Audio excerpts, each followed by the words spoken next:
ছোটবেলা থেকে যতবারই রথযাত্রায় বেরিয়েছি ততবারই ঠাকুরকে রথের উপর বসে দেখে ভিড়ের মধ্যে দড়ি টেনে এরকমভাবেই অভ্যস্ত, তো সামনে থেকে দেখার খুব একটা সুযোগ হয়নি। কিন্তু এই বছর জগন্নাথ দেবের রথযাত্রা উপলক্ষে কৃষ্ণনগরে একটা ছোট্ট মেলার আয়োজন করা হয়েছিল।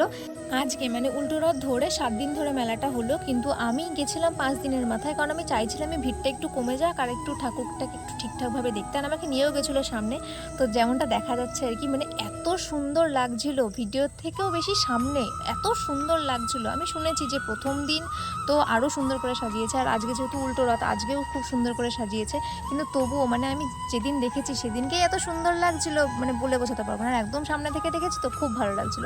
তো এটা মোটামুটি ভাঙা মেলা মানে শেষের দিকে প্রায়। তো আমি মেলার জন্য যেহেতু বললাম যে আমি মেলার উপর একদমই ইন্টারেস্টেড নই, সেই জন্য মেলা থাকবে কি থাকবে না সেটা ভেবে যাইনি। আশা করছি যে প্রত্যেক বছরই ঠাকুরকে এতটা সামনে থেকে এতটা সুন্দরভাবে এতটা শান্তি করে দেখতে পারবো। তো এখানে তারপরে আমরা চলে গেছিলাম একটুখানি এগরোল খেতে। এর ক্যামেরা দেখলে আর কি হেয়ার স্টাইল ঠিক করতে ইচ্ছা হয়। যাই হোক, তারপরে সেখান থেকে একটুখানি এগরোল খেয়ে বাড়ি চলে গেছিলাম। যদি ভিডিওটা ভালো লেগে থাকে আমাকে জানিও। দেখা হচ্ছে পরের ভিডিওতে। সবাই খুব ভালো থেকো, টাটা।